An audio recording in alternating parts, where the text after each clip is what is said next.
we're getting close to the good stuff now. We're looking at, and I apologize, I haven't been writing these on the board so far, mate. I don't think it makes it any more difficult to keep track, but I will try to remember to put them up here so you know exactly what we're doing. 5.5.1, solving exponential equations. And these are all the examples we're going to do. I hope I've left enough room. Considerably smaller than the board we work on at school. All of these equations have one thing in common, and that is that the x is in the exponent. So the variable we're after is trapped up here in the exponent instead of being multiplied or divided by stuff or having an exponent on it, like x squared or something like that. We're going to have to do something that we skipped in section 5.4 in order to solve these, but I think it's pretty easy to catch on. There was no need to do the entire section just for this. When we have our x trapped up in the exponent, the way we're going to solve the equation is to do the logarithm of both sides.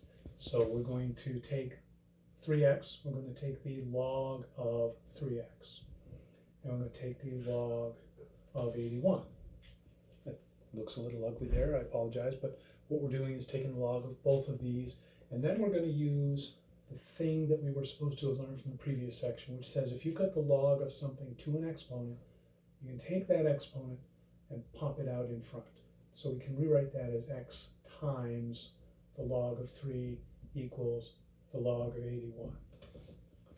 Now it's not necessarily obvious exactly how this relates to what we did before, but remember when we did inverse operations back in the first section of the chapter, logs and exponents are inverses of each other. So when we have a situation like exponentiation that we want to get rid of, log is the way we'll do that.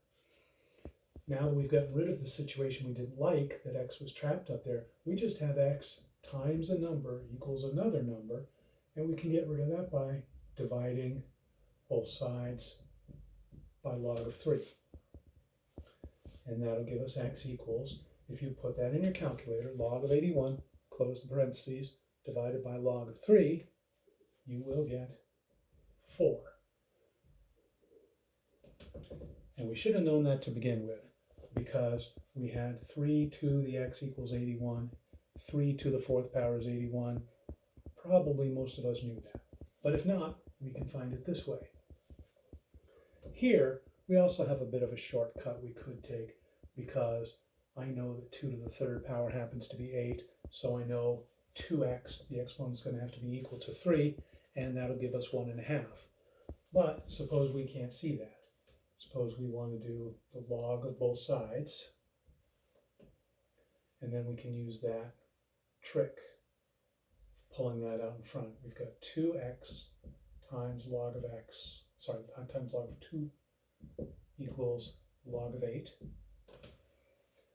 And then we've got x here multiplied by 2 and multiplied by log of 2. So a little bit ugly, but we can divide by both 2 and log of 2. And if you put that in your calculator and are careful, you would have to do log of 8 close parentheses and then divided by, put parentheses around that before you hit enter, and you should get that x is equal to 1.5.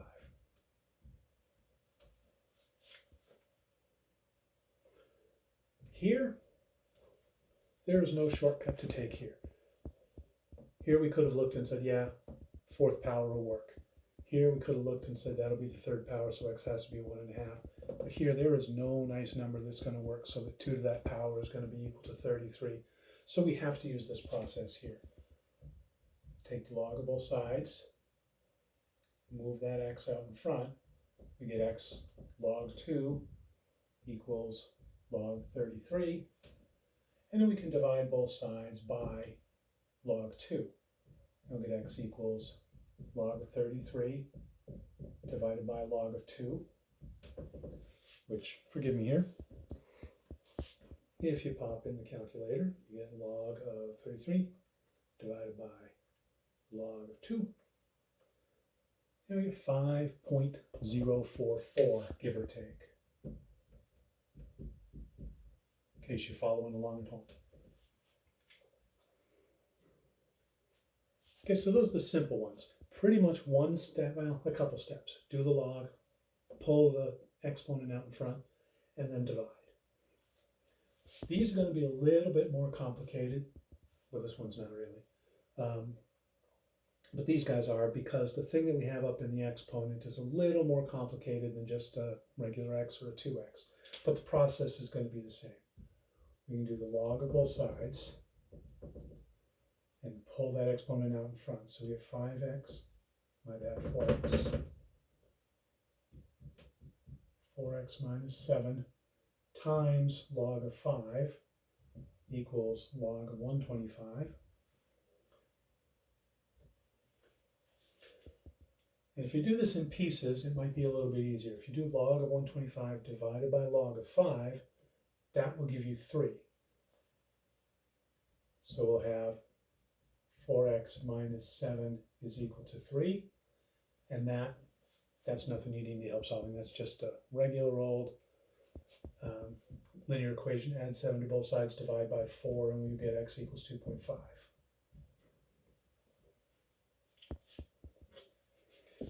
Something like this, it wouldn't make sense to use log here because our base of our exponent is e. So we'd want to use natural log here. And you may not love the idea of involving e's in this process, but it does make it a little easier. I apologize. When we take our t and put it out in front, right, we get t times the natural log of e equals the natural log of 1,000. And if you're good with this stuff, you recognize natural log of e as being 1. Because remember, what it means is, what exponent would you put on e to get e? That's obviously 1. So we've got t equals natural log of 1,000. And we're done. Pop that in the calculator. Natural log of 1,000, 6.908.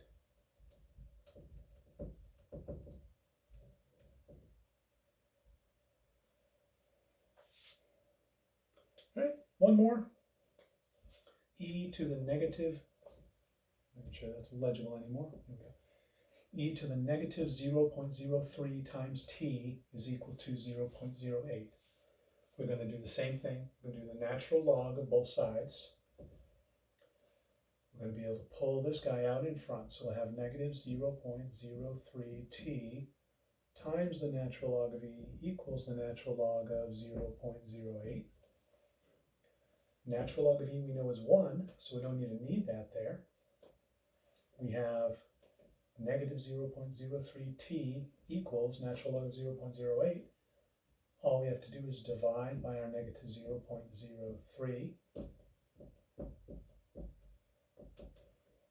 And we'll get t is equal to whatever that ends up being. Oops.